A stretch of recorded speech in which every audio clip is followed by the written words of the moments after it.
Hello, I'm Steve Sokol, the president of the American Council on Germany. Each week, we check in with a Berlin-based journalist to talk about emerging stories and breaking news. Welcome to today's Kaffeepause, What's a Buzz in Berlin? This is the last Kaffeepause of the year, and I am delighted to be talking with ACG Young Leader alum, Matthias Deiß. He serves as the deputy head of ARD's Berlin studio, and it is always wonderful to see you, Matthias. Herzlich willkommen. Stephen, it's wonderful to see you and everybody else. Hello, good morning. Well, Matthias, as you might remember, we closed out 2021 almost exactly 1 year ago on December 20th with a sort of review of the year and a little bit of an outlook for 2022. And I'm very happy to be able to do this with you again. But before we reflect on 2022 and look ahead to 2023, I'd like to ask you just if you could share with us the political mood in Germany right now in the Adventszeit and the Vorweihnachtszeit. What's the Stimmung like? Yes, we are 5 days before Christmas. A lot of people are tired because all this bad news we had over the year. We see this in the news, especially there's a new word called Nachrichtenmüdigkeit,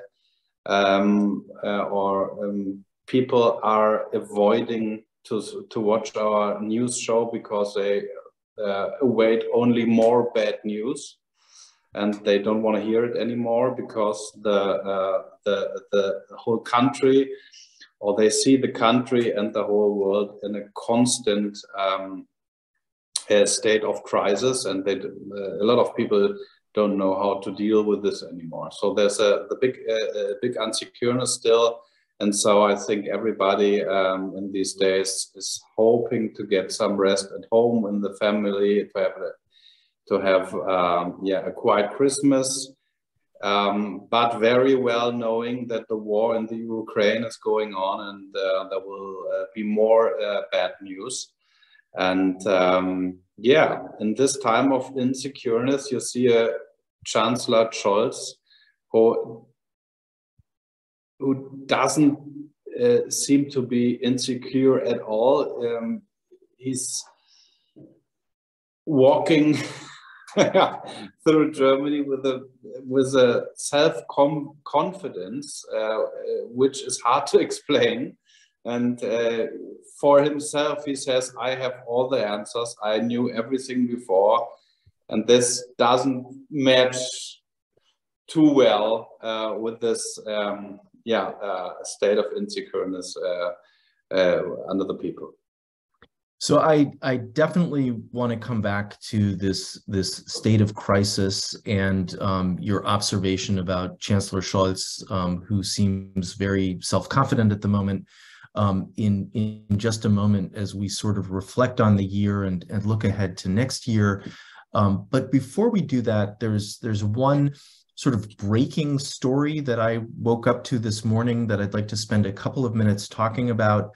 I woke up to headlines and news reports on Deutschlandradio about yet another shortcoming in military procurement. There's a big debate about the Puma Schützenpanzer. These are infantry fighting vehicles. Apparently there was a sort of a test, a maneuver with 18 of these tanks, and by the end of the maneuver, none of them were functional. There were issues around electronics, the gears didn't work, and this has come at a very bad time because apparently these tanks were supposed to be made available to NATO beginning in January, and so it's caused a whole new debate. Can you fill us in on some of the details around this debate and exactly what's going on? I can try to. So for me, this news are a bit too bad to be true, because really only a few days ahead of passing these vehicles to the NATO, a complete breakdown raises some question marks within myself. You have to know that the German defense minister, Christine Lambrecht, really had a bad year. She's one of the weakest persons in Scholz's government. You all heard that the Bundestag handed over a huge credit with 100 billion euros to the Bundeswehr to reinvest in new machinery after the outbreak of the war in the Ukraine. And Christine Lambrecht has huge problems with dealing in this. And so we, in the inner circle, raised the question if this complete failure, 18 vehicles collapsed in this last exercisement, is something which is coming out of the Bundeswehr to destabilize Christine Lambrecht even more, because the Bundeswehr is really, really unhappy with this minister and maybe want to insecure her position even more. I mean, I guess one of the questions, though, I mean, despite the defense minister's poor standing, is whether this is her fault. There's been sort of a lack of investment in the Bundeswehr for the last 16 years as well, when there was a different government in office. And this has been one of the Dauerthemen, right? One of the constant themes, that the Bundeswehr is not prepared. And it's just yet another sign. And it comes at a particularly bad time, given, as you say, the investment of 100 billion euro in the Bundeswehr, but also given the fact that there's a war on in Europe and that defense is incredibly important. Steve, good question. You're absolutely right. It's not her fault that the Bundeswehr has this infantry machinery called the Puma. But what I hear from voices in the inner government circle, they say they really question her management. That you have this results 2 weeks before handing over the machinery to NATO is really it's a bad timing. Yeah. Mm-hmm. Why don't you make this test earlier? Why don't you do it now? And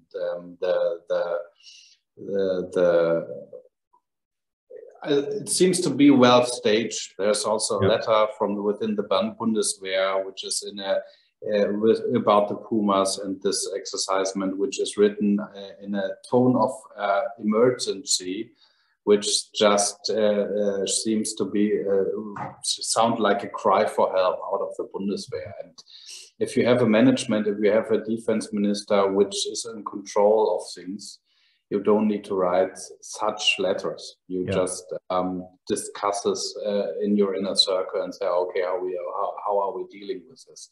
So it's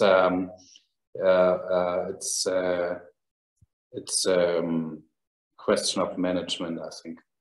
So, Matthias, one of the commentators that I heard this morning was sort of making a little bit of a comparison between Germany's purchase of 35 F-35 aircraft from the US, and was saying, you know, Germany's made this commitment to buy these fighter jets from the US, but has not made the necessary investment in these tanks, and it seems like it's sort of the wrong choice to be making at this time. Is that sort of a discussion that you followed at all or heard anything about?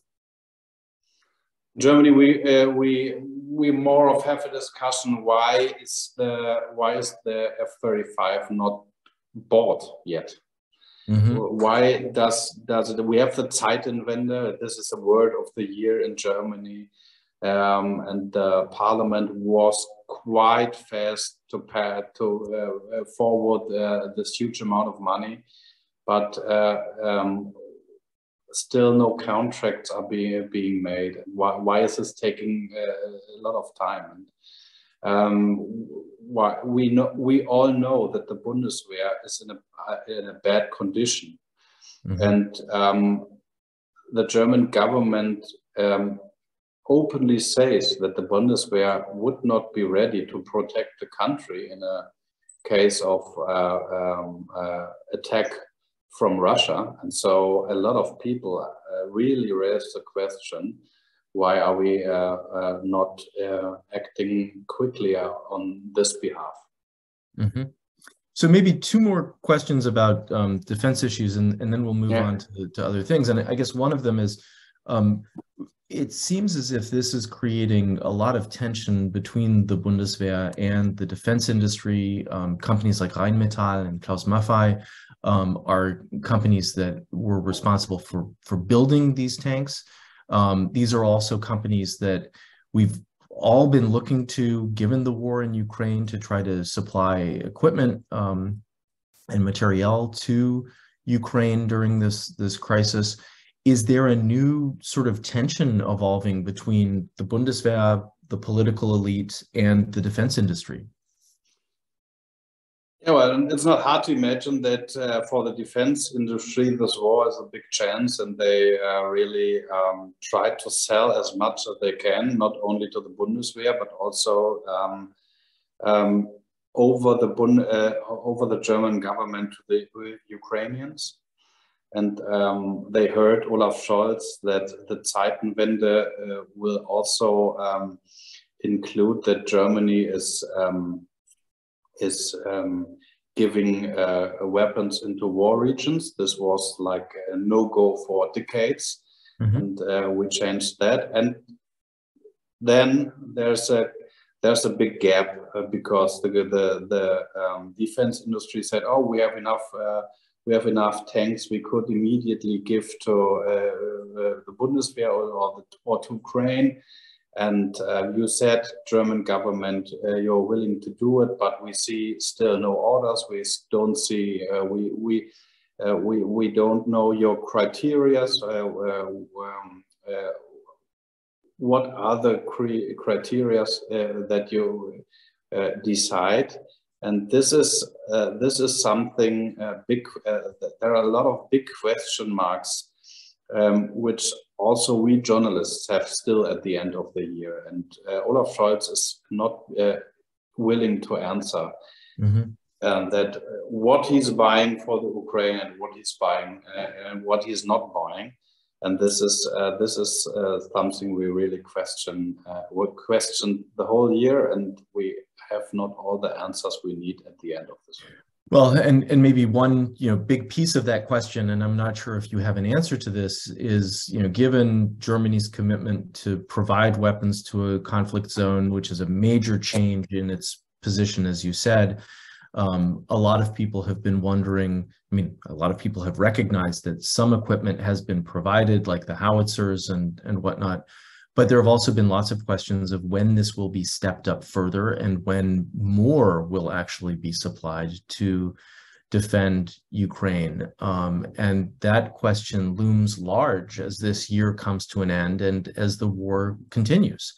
Do you have any sense of when this equipment might be provided? And one of our viewers is curious as to whether drone technology could be something that could be provided by Germany or by Europe to help support Ukraine. Yeah, we are not a huge supplier of drone technology in Germany. We don't have that much expertise here. We have to buy it from Israel, by the way, ourselves.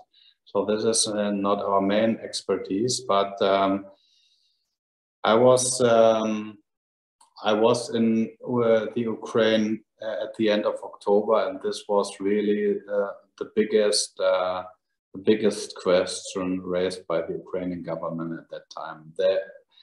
At the beginning of the year, they were really uncontented with Germany, but this mood has shifted because Germany did really a lot to supply systems of air defense to the Ukraine. And when I met Zelensky, I think 25th or 26th of October. this was already the time when the air attacks by Russia on Ukraine really stepped up. And IRIS-T was the German defense system. IRIS-T was in the Ukraine, and more stuff was coming, and they were really thankful for that. And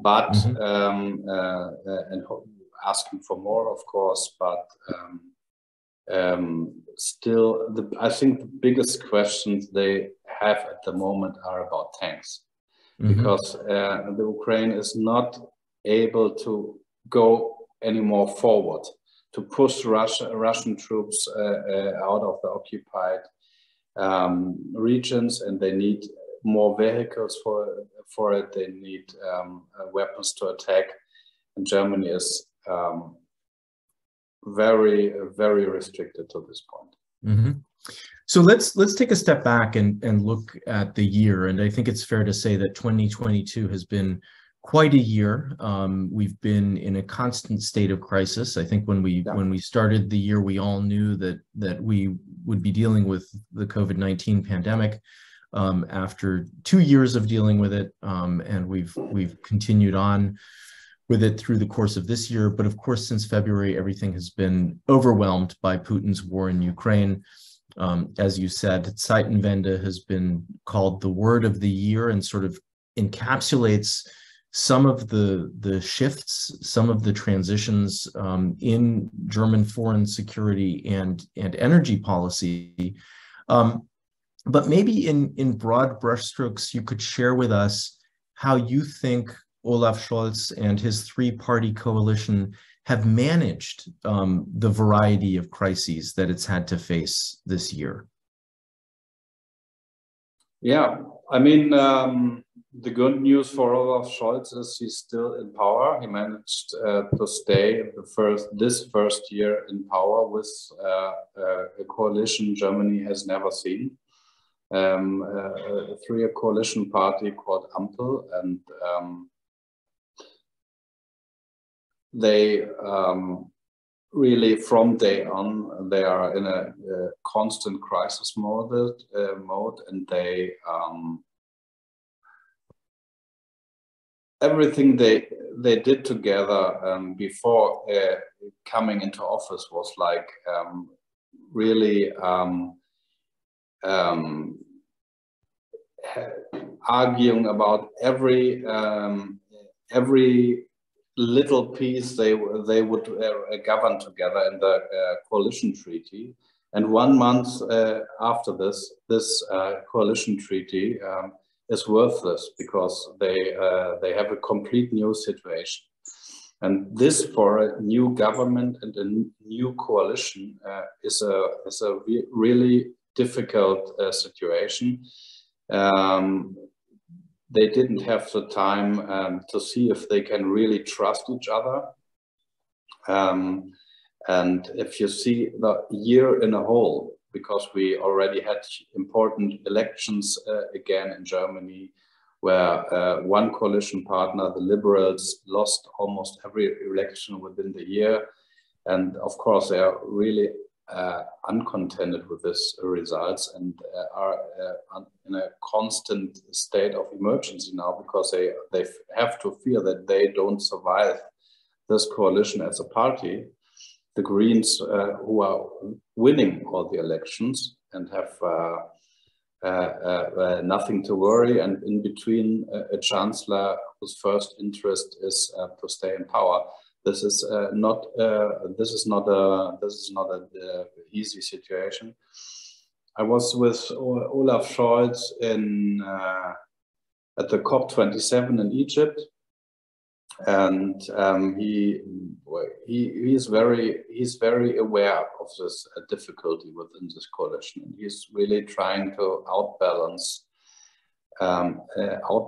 it and give every coalition partner its wins. But he has also to see that especially the Liberals didn't find a good way to contribute in this party because at the end, in 4 years, everybody knows there will be the next big election, and everybody needs a way to survive and a good outcome out of this. So this doesn't give the Ampel coalition the stability they need, but they are still in power. They are doing okay. If you see the huge problems and the huge crisis they have ahead of them, and I think as I see, if I would summarize it, they can all be proud of that they are still together after this year. This is an achievement. So I think that's interesting to think that it is an achievement that they've held out this far, given all of the crises that they've had to face and all of the issues that they've had to deal with. And yet I find myself wondering what's the alternative, or what would bring this coalition down? Because I can't see a scenario where any of the three partners would want new elections, because with the exception of the Greens, they wouldn't do very well based on current polling, right? The Social Democrats are not polling well. The Free Democrats have not performed well at the state level. So each of these three parties has a bit of an incentive to stay together. And in some senses, it has been, I mean, to your point, proud to be together. In some senses, it says a lot that Scholz was able to keep together these three parties and even the factions within some of the parties, within the Social Democrats, within the Green Party. I almost look at it as 5 different groups that he's had to keep together. So in that sense, it's good, but I also just don't see an alternative at the moment. And so I guess, on the one hand, they can be proud that they've held out this long, but do you really think that new elections is a possibility?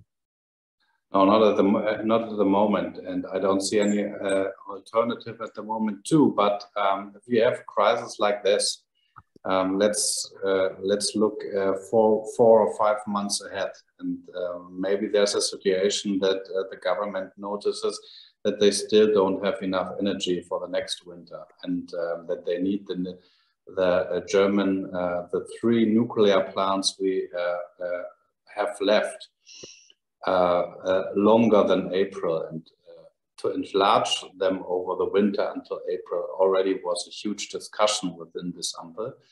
And the Greens have marked a red line that in April it's over with nuclear energy in Germany.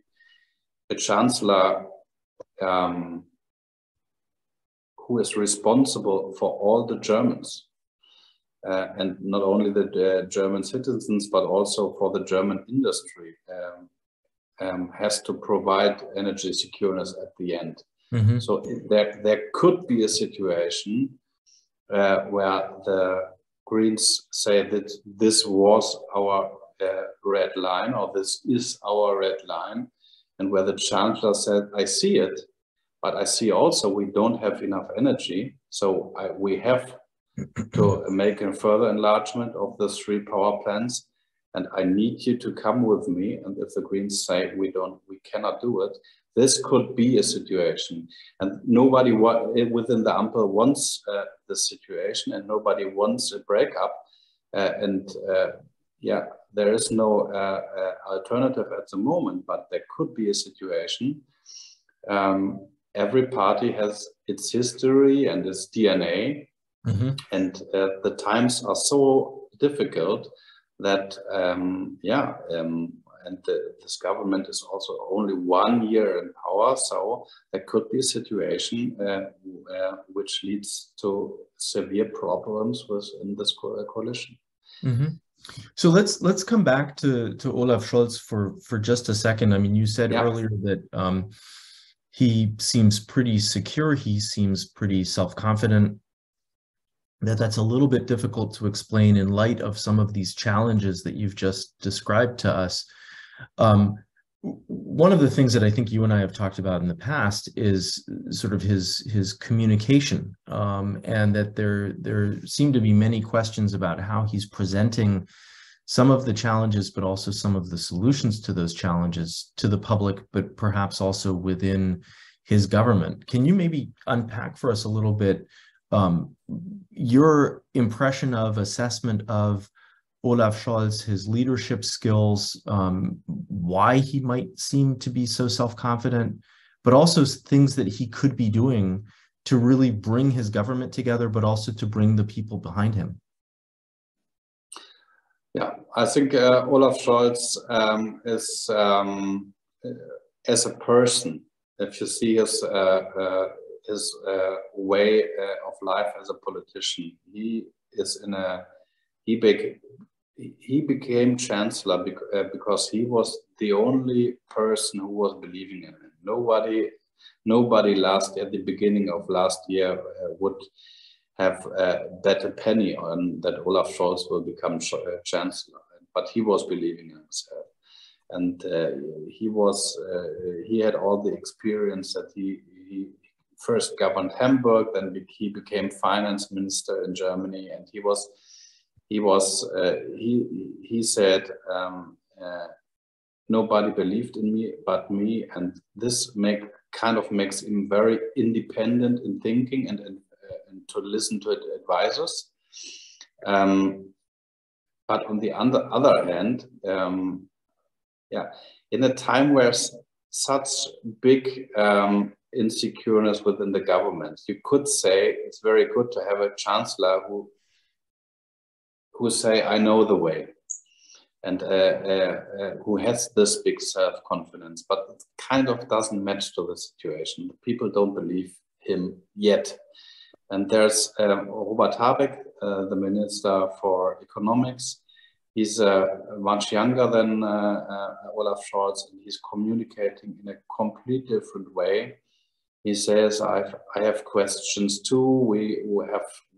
Nobody is knowing all the answers at the moment, but we have to find, to work a way through these problems, and let's do it together. And I take you on the hand, and I guide you through this crisis.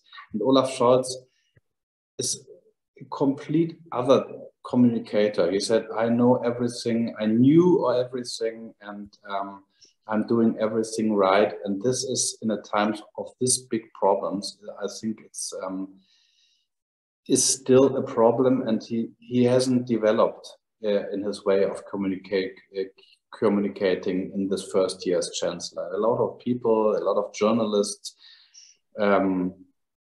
wrote about his, I think, wrong communicating, but he's not learning at all. He's I would say arrogant towards his critics, and I think he was in the United States this autumn, and we German journalists are used to his arrogant answers. But in the United States, of course, the journalists have had the same questions. Why don't you supply heavy tanks, and so on and so on and so on? And he gave the same arrogant answers to them as to the German journalists. And then there was a huge, big article in the New York Times to say, what is wrong with this Olaf Scholz? And this gave me the impression that if you are running towards the same wall every day, and you read it in every newspaper, not in Germany, but also abroad, why can't you learn? This is a question, of course, I discussed with Olaf Scholz circle also, and they said he's over 60 now. He became everything because he's like he is, and now he won't change. And I think in this particular part, he should change. Well, this will certainly be something to watch in the year ahead, because as we've kind of alluded to, I think even after a year of crises, there will be another year of crises ahead that this government will have to face. You talked a little bit about Robert Habeck, the Vice Chancellor and Economics Minister. We haven't really talked about Annalena Baerbock. Both of them are from the Green Party. It seems to me that both of them have been very pragmatic in their approach to these crises, and that they've really tried to break down some of the problems and find constructive solutions. Can you talk a little bit about the role of them specifically, but also the Green Party in this coalition in terms of shaping the way in which some of these challenges have been addressed? Well, they had a good start. They had a good start into this government. Annalena Baerbock, as the first female foreign minister, is gaining a lot of applause on her journeys. And yes, the thing you said, because they seem to act pragmatic, but they left this way, I would think, in August, when new elections in Lower Saxony were coming closer, and then you saw the first really big mistakes by the Green ministers. I don't know if you heard about the Gasumlage, and also the situation that the Greens refused to enlarge nuclear power for some months over the winter, in a situation where nobody was knowing if we would have enough energy in Germany and Europe for the winter. And in this situations, the Greens decided to close down or shut down the last nuclear plants in Germany. And this was, for me, exactly the situation where they lost their pragmatic view and fell back into what the Green Party was for a lot of years in the past. So putting their interests over the people's interest. Ahead of election and after the elections, one day after the elections, they fell and said, "Okay, we're doing it." And so they lost. I think they lost some confidence in that time, and especially Robert Habeck was the most beloved minister in the Scholz government before that, and he got some scratches in this time. So they did a lot of things right, especially in communicating in a modern way. But in a situation difficult at this, they don't care. Maybe nobody is coming through situations like this without mistakes, but they did some severe mistakes. So what about the opposition? We've talked a lot about the government and the chancellor and his coalition, but we haven't really talked about the main opposition party, the Christian Democrats. And the Bundespräsident, Stephen. I think if somebody has his worst his worst year in office, it was definitely Frank-Walter Steinmeier as the German president. So maybe we could just lose a few words on him, because this was really almost unimaginable.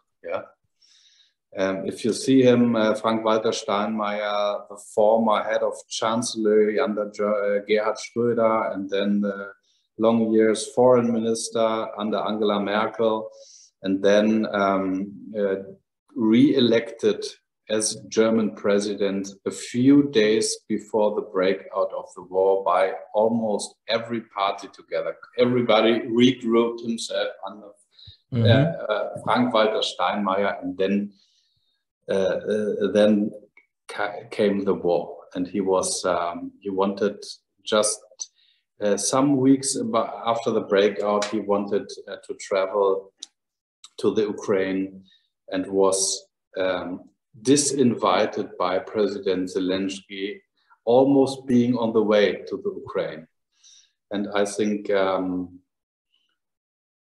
he really, we have seen a more or less speechless president under enormous pressure since then. And I see he has not found a new role in this crisis and has even not found his voice again. And I was with Steinmeier in Kiev in the Ukraine in October, and my really impression was that Zelensky still needed anybody but Steinmeier around him. And Steinmeier was really talking about supporting the Ukraine with community partnerships between German and Ukrainian cities. And Zelensky was standing beside him and had really problems to listen to him. And then said, the only thing we really need at the moment are weapons. So stay away with your city partnerships, please. So I think he really is a German politician with a very worst year, 2022. Okay.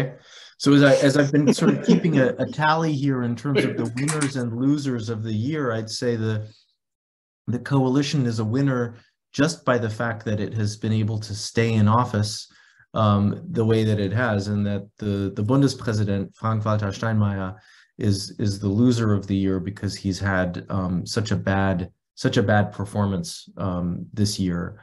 And this doesn't even get into, and this is maybe a topic for a whole other conversation at another time. I think that after this year, there will be a lot of history books written about the legacy of things like Wandel durch Handel, or change through trade, about Germany's Russland politics, Russia policy, and who some of the people were who contributed to enabling Putin to be able to do what he did in February. And I think certainly people like Angela Merkel, but also people like Frank-Walter Steinmeier are in the mix, whose careers will be reviewed in that process.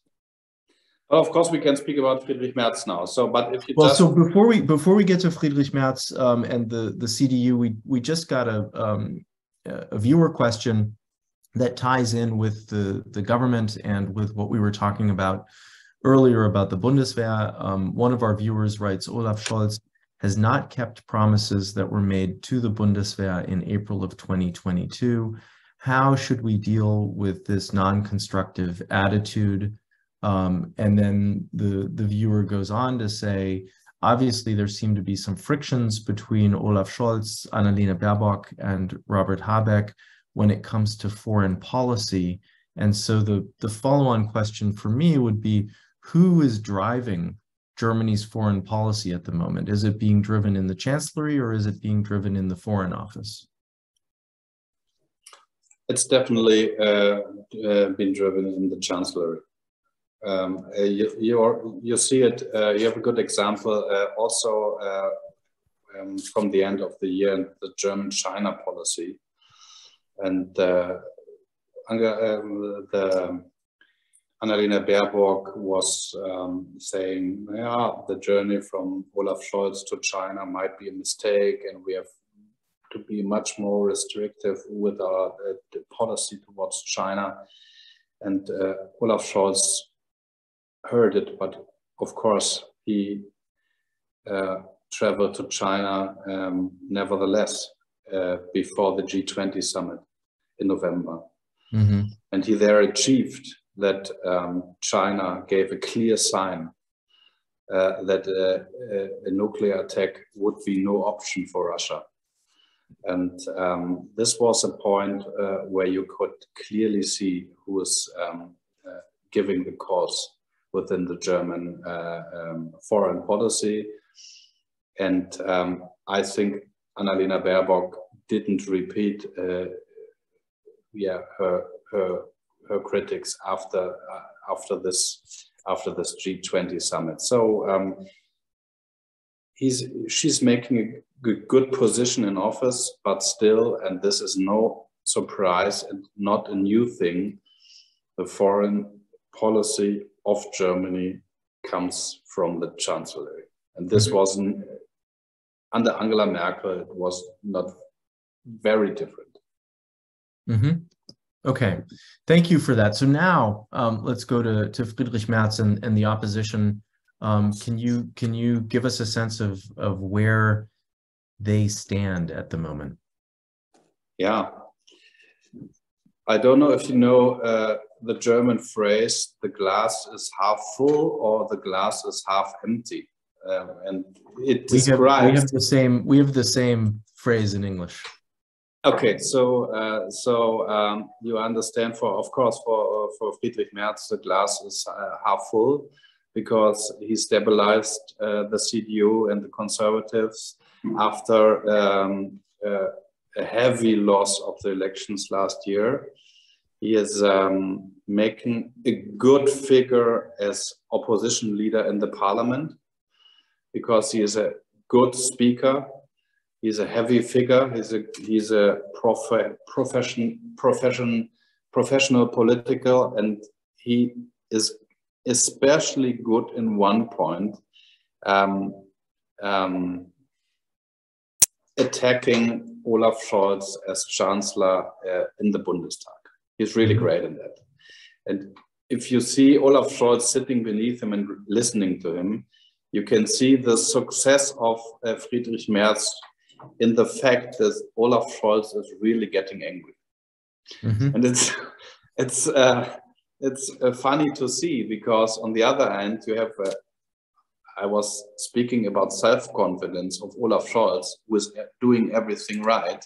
And then you have a chancellor in the parliament who is really angry about what Friedrich Merz is saying about him.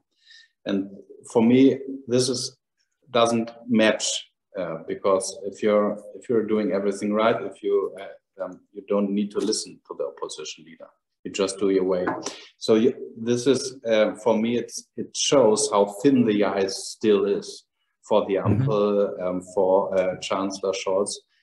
And so you could say Friedrich Merz is doing a very good job in that. He has a huge talent to fizzle out the critical points of new laws by the Ampel and putting the finger into the wound. That's on his pro side. On the contrary, he's only Friedrich Merz. Also, the New Conservatives says, if you look what are the New Conservatives after the loss of the election, it's only Friedrich Merz. There is no new program. There are not a lot of young people coming up who could be the future of this party. They have Friedrich Merz, who is doing a good opposition work in the Bundestag. But if you speak to conservatives in the second and third row, they hardly doubt that this is enough to win the next election. And so there's a big concern that Friedrich Merz is not modernizing the Conservative Party enough to make it as a whole fit for the next challenges. Well, and so what's interesting as we look ahead is, of course, in the state of Bavaria, there will be elections next year, and Markus Söder, the minister-president and the head of the CSU, is obviously another contender when it comes to leaders in the Conservative Party. And I'm sure that this is a topic that we will be talking about next year. As we sort of wrap up here, I guess the question I have for you as we look ahead to the next few weeks, but even into 2023, what are the topics, what are the issues that you would recommend that our viewers look at or follow as they try to understand developments in German politics? Yeah, just I think the most important is just question the Zeitenwende week after week. Is Germany really falling the right decisions and falling brave decisions regarding chasing its problems, but also solving problems on an international level with its partners abroad in Europe and in Ukraine as a whole. And is the Chancellor really giving answers for that? Or is he fading behind the curtains when these questions are being raised? And so at the end, is Olaf Scholz working on communicating in a way that make him a reliable partner to his international alliance partners? Because there's a lot of Wertschätzung. Can you value?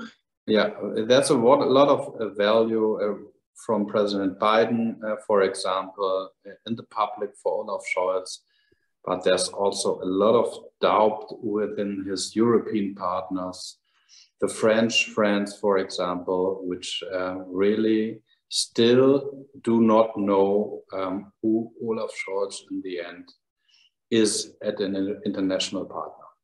Mm-hmm. So, you know, when we get together next year, I hope maybe we can talk a little bit more about the partnership between France and Germany and some of the current tensions between Paris and Berlin. But I think, you know, to close with this you know, wise counsel to question Zeitenwende and whether Germany is living up to it is a good one. I had an email exchange with one of our viewers over the weekend, and he was saying, please stop with all of the Zeitenwende discussions.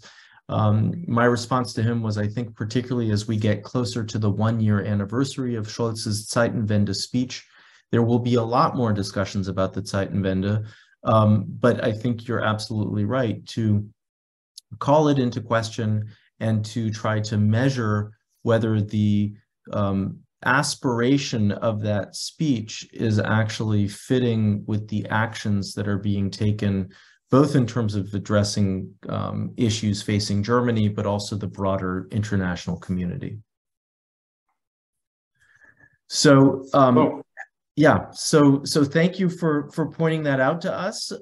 Herzlichen Dank for spending this time with us. It was great to see you again.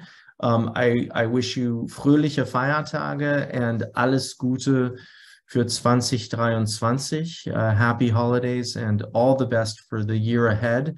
And I look forward to seeing you in the new year. Yeah, also all the best for you too, Stephen, and for everybody who was listening. Thank you for having me. Yeah, and see you in 2023. It's always great to have you with us. Thank you for taking the time. Tschüss, Matthias. Danke.